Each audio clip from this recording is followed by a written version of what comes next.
Hello दोस्तों। क्या आपके पास भी क्रेडिट कार्ड है? अगर है आपके पास क्रेडिट कार्ड तो इस वीडियो को आप बहुत ध्यान से देखिए और इस वीडियो को आपको पूरा देखना है। तभी आपको समझ में आ जाएगा कि ये क्रेडिट कार्ड कितना अच्छा है, कितना आपके काम का चीज़ है और कितना खतरनाक है। ये सारे ही टाइप के आपको डिटेल्स पता चल जाएंगे। सबसे पहले मैं आपको बताना चाहूँगा, ये क्रेडिट कार्ड होता क्या है। हर आदमी क्रेडिट कार्ड की बात करते हैं। एक होता है क्रेडिट कार्ड, एक होता है डेबिट कार्ड। डेबिट कार्ड को आप एटीएम कार्ड भी बोल सकते हैं और क्रेडिट कार्ड को आपको क्रेडिट कार्ड ही बोलना है, या लोन कार्ड बोल सकते हैं इसको। दूसरा नाम क्रेडिट कार्ड का आप लोन कार्ड बोल सकते हैं। तो यह है कि एक स्पेसिफाइड अमाउंट, एक पर्टिकुलर अमाउंट, जैसे 20,000, 40,000, 50,000, आपके कैपेसिटी के हिसाब से आपको बैंक खर्चा करने के लिए देती है एक सर्टेन टाइम के लिए। और उस टाइम के अंडर में आपको उस पैसे को खर्चा करना है और उस पैसे को वापस भी देना है। ऐसा नहीं है कि आपने खर्चा कर दिया उसको वापस नहीं देना है, तो उस पैसे को आपको वापस भी देना है। एक टाइम लिमिट होता है। तो किसी के लिए वो लिमिट हो सकता है 50,000 हो, किसी के लिए 1 लाख हो, लेकिन सबके लिए अलग अलग अमाउंट होते हैं, अलग अलग लिमिट्स होते हैं।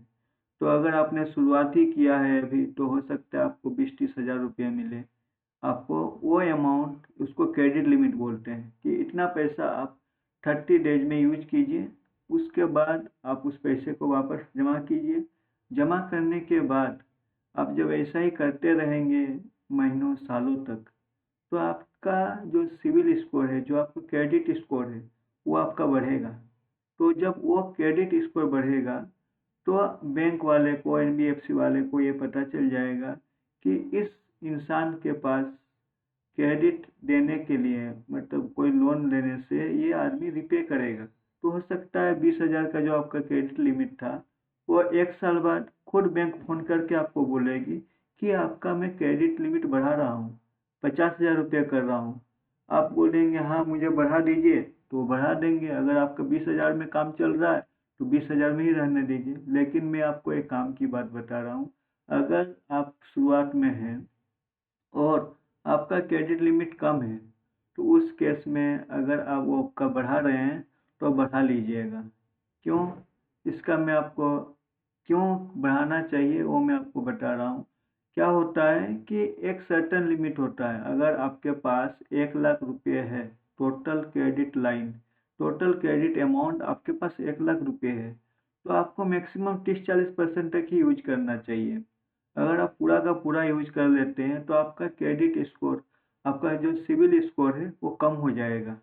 इसलिए मैं रिकमेंड करूंगा कि अगर आपका बहुत ही कम क्रेडिट स्कोर है, क्रेडिट लिमिट है सॉरी, और बैंक चाहती है कि आपका बढ़ा दें, तो बढ़ा लीजिए। उससे क्या होगा, अगर आप ज़्यादा भी खर्चा करेंगे तो वो आपका जो लिमिट है परसेंटेज के हिसाब से उतना ज़्यादा नहीं होगा। तो आपको ये क्रेडिट कार्ड के बारे में आपको जानकारी हो गई है। मैं इसका एक बिलिंग साइकिल होता है उसके बारे में मैं समझा देता हूँ एक बार पहले, वो क्लियर हो जाए।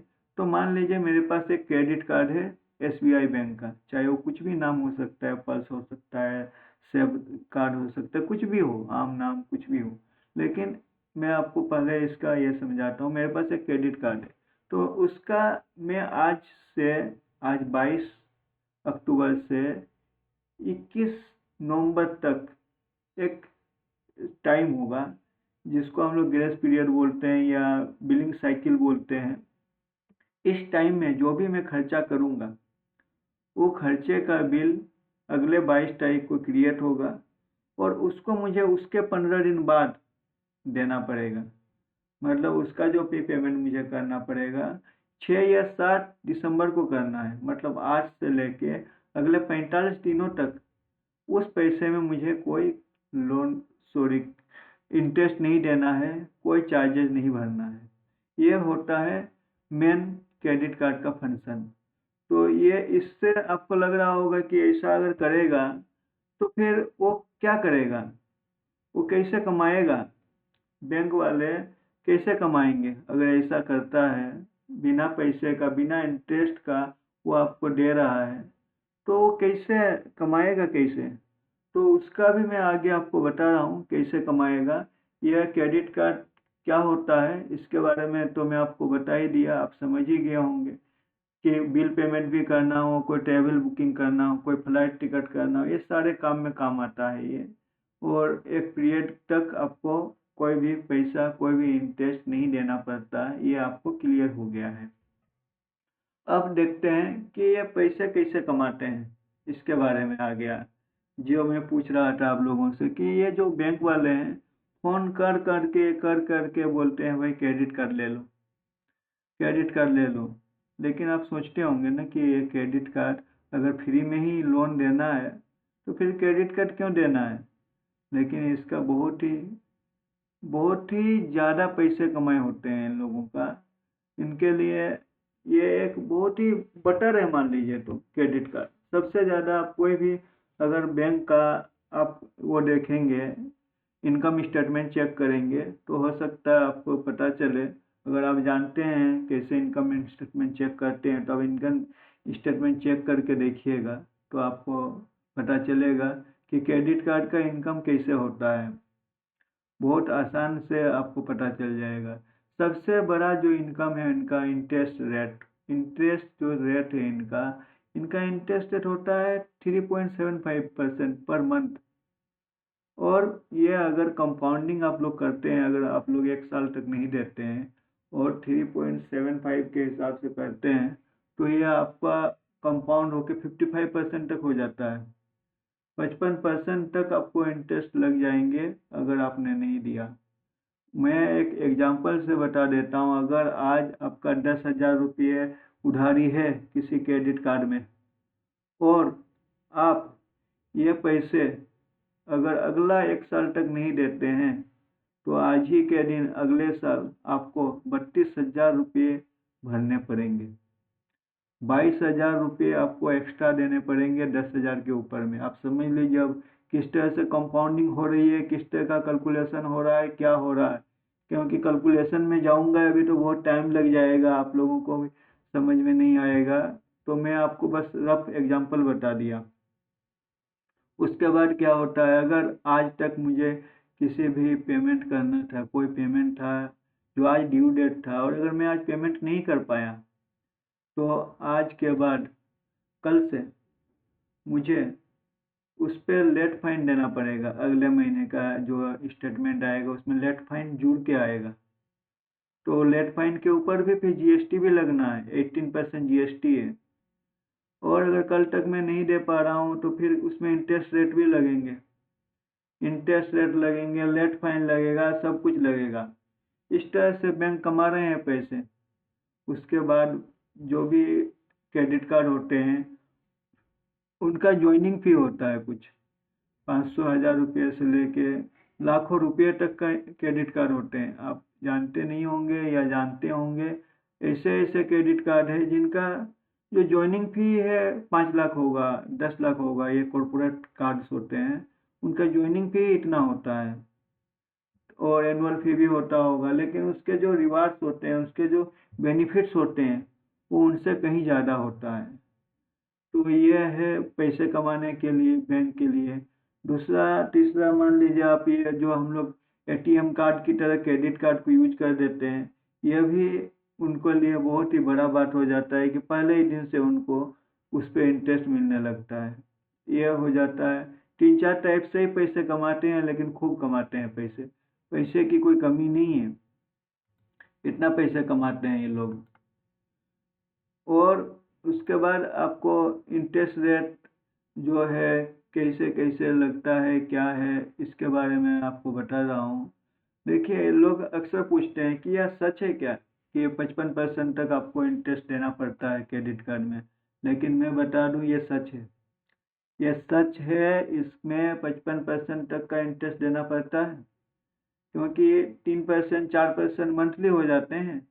जो आपके वो होते हैं इंटरेस्ट रेट 3-4% मंथली होते हैं, तो ये साल का आप कंपाउंड करेंगे तो ये 55% तक हो जाते हैं। और दूसरी सबसे बड़ी बात है कि इंटरेस्ट कैलकुलेशन जो होता है डे वाइज होता है। नंबर ऑफ डे आपने कितना तक नहीं किया उसके हिसाब से फिर उसके हिसाब से इंटरेस्ट चार्जेज होते हैं आपको। तो काफ़ी ज़्यादा ही ये इंटरेस्ट है। और इसमें मिनिमम जो पेमेंट हम लोग करते हैं ना, ये इससे हम लोग को बच जाए। अगर मिनिमम पेमेंट ना करके अगर फुल पेमेंट कर दे तो ये सब लफड़ा ही ख़त्म हो जाएगा। तो हमेशा आप पूरा पेमेंट कीजिए, फुल पेमेंट करने का कोशिश कीजिए। अगर आपको लगता है कि आप पूरा पेमेंट नहीं कर पाएंगे तो बिल जनरेट होने से पहले आप उसको ईएमआई में कन्वर्ट कर दीजिए, जो आपके लिए बहुत बेनिफिशियल होगा। वो आपको 18% 20% का आपको लगेगा, लेकिन ज़्यादा दिक्कत नहीं होगी, कोई ज़्यादा दिक्कत नहीं होगी। लेकिन अगर आप नहीं कर पाएंगे तो आपको दिक्कत होगी बहुत ज़्यादा, और 55% के ट्रैप में आप फंस जाएंगे। उसके बाद देखिए मिनिमम पेमेंट क्या है, ये एक ट्रैप है, एक जाल है। हमेशा आप मिनिमम पेमेंट करते जाएंगे लेकिन आपका पैसा घटेगा नहीं, क्योंकि जो पैसे आप डालेंगे वो पैसे तो आपके इंटरेस्ट और लेट फी में चले जाएंगे, तो आपका प्रिंसिपल कभी घटेगा नहीं। और सबसे बड़ी बात है कि ये कंपाउंड होते जाएगा होते जाएगा होते जाएगा, और आप कभी इसको क्लियर ही नहीं कर पाएंगे। तो ये ट्रैप है, तो इस ट्रैप में आप मत फंसिएगा। हमेशा मिनिमम पेमेंट दिखता है और एक टोटल पेमेंट दिखता है, तो टोटल पेमेंट करना है, ठीक है। और इसके आगे मैं आपको ये बता दूं, अगर मिनिमम पेमेंट आप कर देते हैं उस केस में क्या होता है। इस स्लाइड को आप बहुत अच्छे से देखिए, अच्छे से पढ़िए इस स्लाइड, इसको बहुत अच्छे से देखिए। अगर पेमेंट कहाँ कहाँ जाता है, अगर मिनिमम पेमेंट आप करते हैं तो सबसे पहले जीएसटी में एडजस्ट होता है। उसके बाद अगर कोई लेट फी है, कोई एक्स्ट्रा चार्जेज है तो उस पर होता है। उसके बाद फाइनेंशियल चार्जेज होते हैं, उस पर होता है। उसके बाद ईएमआई का जो चार्जेज है उस पर होता है। उसके बाद होता है कोई कैश एडवांस लिए हैं, कोई एटीएम से विड्रॉ किए हैं तो उस पर होता है। उसके बाद सबसे लास्ट में आपका जो भी परचेज किए हैं उस पर वो एडजस्ट होता है। ये चीज़ ध्यान दीजिए।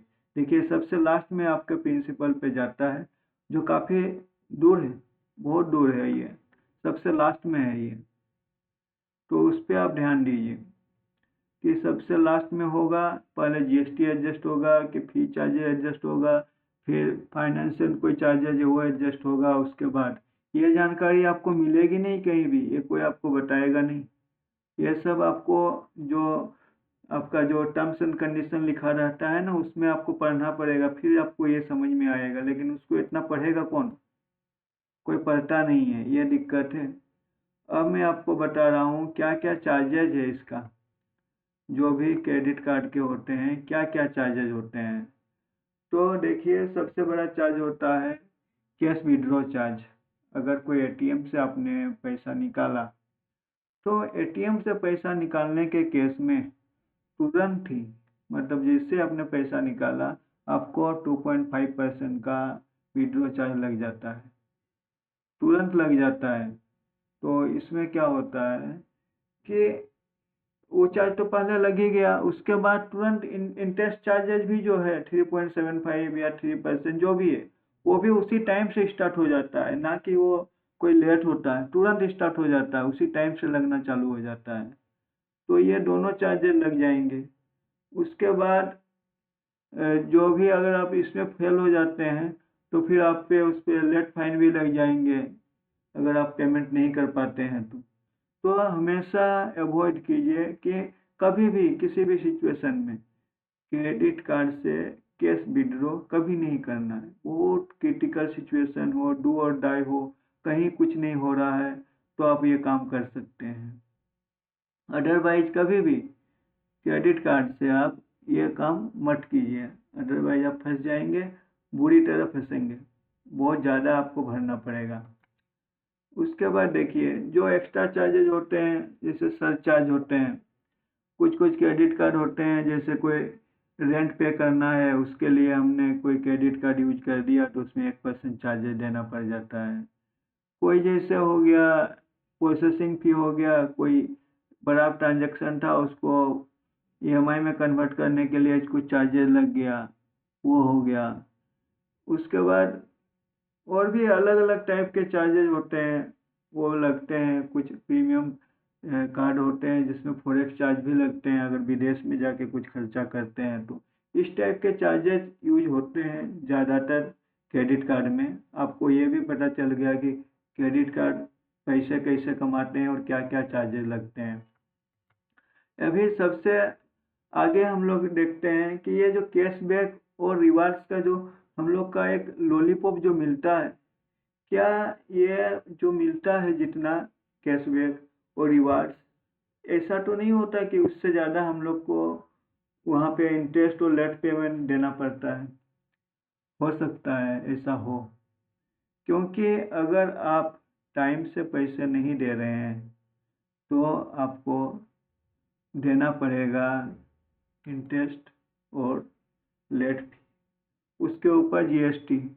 तो रिवार्ड से ज़्यादा जो आपको मिलना है उससे ज़्यादा आपको भरना पड़ेगा। उसके साथ साथ जो होगा वो बहुत ही आपने कल्पना नहीं की होगी, वो होता है कि आपका सिविल स्कोर पूरा ही जीरो हो जाता है। अगर आप 2-4 क्रेडिट कार्ड का पेमेंट लैप्स करते हैं, आप नहीं दे पाते हैं, तो आपका बहुत बुरा हालत हो जाता है। तो इसलिए आप हमेशा कोशिश कीजिए कि वही कार्ड लेना है, वही खर्चे करने हैं जो मैं पेमेंट कर पाऊँ।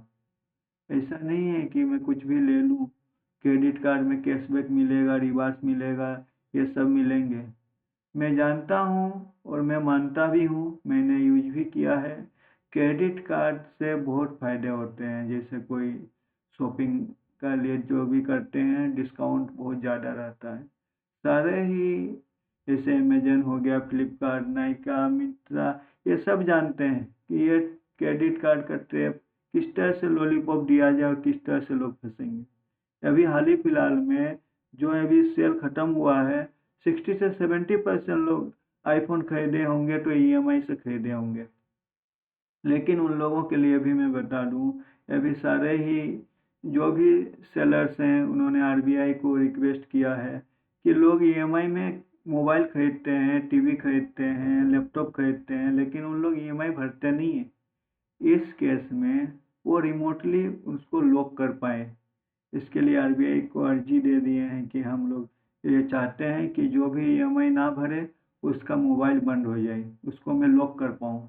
और हो सकता है जल्दी ये पास भी हो जाए, क्योंकि ईएमआई से खरीद के लोग दिखाते तो हैं, शो ऑफ तो करते हैं, लेकिन ईएमआई भरते नहीं है, तो फिर वो अब धीरे धीरे वो भी चलना बंद हो जाएगा। तो ये अच्छा ही है, अच्छा इनिशिएटिव है, होना भी चाहिए। उसके बाद रिवार्ड्स पॉइंट और ये जो है आपका कैशबैक, आपको कैशबैक कार्ड लेना चाहिए या रिवार्ड पॉइंट कार्ड लेना चाहिए। देखिए, दोनों दो टाइप के ज़्यादातर कार्ड होते हैं। अब जो शुरू शुरू में मिलते हैं, जैसे अमेजन पे कार्ड होता है, फ्लिपकार्ट का एक्सिस बैंक के साथ कार्ड है, ये सब डायरेक्ट ही कैशबैक हो जाते हैं। तो इसमें कैशबैक मिलता है 5%, 3% ऐसे होते हैं। उसके बाद जो रिवार्ड्स पॉइंट के कार्ड होते हैं, वो भी बहुत अच्छे अच्छे कार्ड होते हैं, जिसका एक रिवार्ड पॉइंट का वैल्यू 1 रुपया के आसपास होता है, किसी का 0.25 रुपये के आसपास होता है। आपका जितना प्रीमियम कार्ड रहेगा उतना ही ज़्यादा आपके रिवार्ड्स पॉइंट का वैल्यू रहेगा। कहीं 1 रुपया रहेगा, कहीं 2 रुपया रहेगा। ऐसे ऐसे जगह हैं जहाँ पे आप अपने रिवार्ड्स पॉइंट को दोगुना फ़ायदा उठा सकते हैं। उसके लिए आपको जानना पड़ेगा, लेकिन बेसिक चीज़ ये है कि आप पहले क्रेडिट कार्ड को यूज करना सीखिए, उसके बाद इतने बड़े बड़े प्रीमियम और इसकी बातें कीजिए। पहले आप चलाना सीखिए इसको, क्योंकि क्रेडिट कार्ड को हैंडल करना आसान काम नहीं है। दिखता जितना ही आसान है उतना आसान है नहीं, बहुत ही खतरनाक चीज़ है। अगर आप शुरू कर रहे हैं, आज आज आप क्रेडिट कार्ड लेना चाह रहे हैं, कभी आपने क्रेडिट कार्ड लिया नहीं है, तो मेरी आप एक राय सुन लीजिए। अगर आपको अच्छा लगे तो अच्छा है, नहीं तो आपकी राय है, आप भी सोच सकते हैं। लेकिन पहला क्या है कि अगर आपको क्रेडिट कार्ड लेना है और आप सैलरीड हैं, तो सबसे पहले उस बैंक में जाइए जिस बैंक में आपका सैलरी अकाउंट है। उस सैलरी अकाउंट में जो है वहाँ पे जाके बात कीजिए कि मुझे कौन सा क्रेडिट कार्ड मिलेगा। अगर कोई क्रेडिट कार्ड मिल रहा है तो आप उस क्रेडिट कार्ड को ले लीजिए, उसको चलाइए साल 2 साल। पहले आपको इनिशियल में कम लिमिट मिलेगा, कम अमाउंट मिलेगा, लेकिन आप उसका भी 40% ही यूज कीजिए, उससे ज़्यादा यूज मत कीजिए। अदरवाइज आपका क्रेडिट स्कोर बनने के अलावा उल्टा हो जाएगा, आपका क्रेडिट स्कोर घटने लगेगा, बैंक को लगने लगेगा, सिविल एजेंसी को लगने लगेगा कि उधारी की ज़िंदगी जी रहा है, तो आपका सिविल स्कोर कम हो जाएगा। तो आप उस पर बचिए, 40% तक खर्चे कीजिए। ये सब बातें हैं। उसके बाद मैं फॉरेन ट्रांजेक्शन्स की बातें कर रहा हूँ। ये जो लोग विदेश जाते हैं, विदेश जाने से जो खर्चे करते हैं, उसका ट्रांजेक्शन को भी करने के लिए 3.5% के आसपास चार्जेज होते हैं। लेकिन जो ये होते हैं, जो प्रीमियम कार्ड होते हैं, उन सब कार्डों में ये सब पैसे नहीं लगते, वो वेव ऑफ हो जाते हैं। तो अच्छे जो प्रीमियम कार्ड हैं उसमें ये पैसे नहीं लगते हैं, वो वेव ऑफ हो जाते हैं, मतलब माफ़ कर दिए जाते हैं। तो ये आपको कैसा लगा ये बताइएगा। और मैं लास्ट में कुछ स्मार्ट टिप्स बता रहा हूँ, बहुत 3-4 टिप्स बताऊँगा। अब देखिए, बहुत ही काम का चीज़ है। आप 4 ही टिप्स है कि हमेशा फुल पेमेंट करना है, कभी भी क्रेडिट कार्ड से एटीएम से पैसे नहीं निकालना है। आप जो भी रिवार्ड्स पॉइंट है या कैश पैक है, उसको अच्छे से कहाँ पे ज़्यादा यूज कर सकते हैं, ज़्यादा फ़ायदा उठा सकते हैं। जैसे हर बैंक का अपना अपना प्लेटफॉर्म है। आईसीआईसीआई बैंक का आई शॉप है, एचडीएफसी का है स्मार्ट बाई, एसबीआई का भी उसका अपना खुद रिडीम करने का प्लेटफॉर्म है। तो वहाँ देखिए आप किस में आपको ज़्यादा अच्छे से फ़ायदा मिल रहा है। आप अगर डायरेक्ट रिवार्ड पॉइंट को कैश में करते हैं तो कितना मिल रहा है, कहीं आपको जाना है, कोई एयरलाइंस का टिकट लेना है और उस एयरलाइंस का टिकट का आपको वाउचर मिल रहा है, गिफ्ट वाउचर मिल रहा है, तो उसमें क्या फ़ायदा हो रहा है, तो उसको अच्छे से यूज कीजिए। उसके बाद जो भी ग्रेस पीरियड है, जैसे 45 डेज आज से स्टार्टिंग से लास्ट पेमेंट तक 35 डेज होते हैं, तो तब तक का ग्रेस पेमेंट पीरियड को आप यूज कीजिए, अच्छे से वाइजली यूज करना है और लास्ट में पेमेंट कर देना है। और आप लास्ट तक ये वीडियो को देखें, इसके लिए आपको बहुत बहुत धन्यवाद। और देखिए, इस वीडियो को अब अपने जानकार लोगों को ज़रूर भेज दीजिए, मैं आप लोगों से रिक्वेस्ट करूंगा, क्योंकि इतना डीप नॉलेज किसी भी वीडियो में आपको नहीं मिलेगा। और ये एकदम रो भाषा में है, सिंपल भाषा में ये बताया गया है क्या होता है क्रेडिट कार्ड, कैसे काम करता है। और कोई भी जानकारी अगर और चाहिए आप लोगों को तो ज़रूर कमेंट में लिखिए, क्योंकि आप जब कमेंट में लिखते हैं तो मुझे उस पर वीडियो बनाने में खुशी होगी, मैं वीडियो बनाऊंगा और आप लोगों को वीडियो अच्छी लगेगी। क्योंकि जब तक मुझे कोई इनपुट नहीं मिलेगा, कोई चीज़ क्लियर नहीं हुआ क्या है, और इस चैनल को जरूर सब्सक्राइब कर लीजिए। आप अपने जो भी ग्रुप्स हैं उस ग्रुप में इस वीडियो को भेज दीजिए, ताकि ये ज़्यादा से ज़्यादा लोगों तक पहुंच जाए। और ये आपका जो सहयोग होगा, इस चैनल को ग्रो करने में काफ़ी ज़्यादा मदद मिलेगी।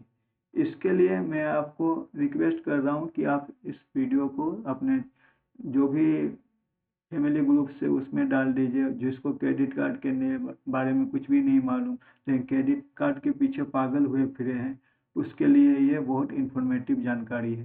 धन्यवाद।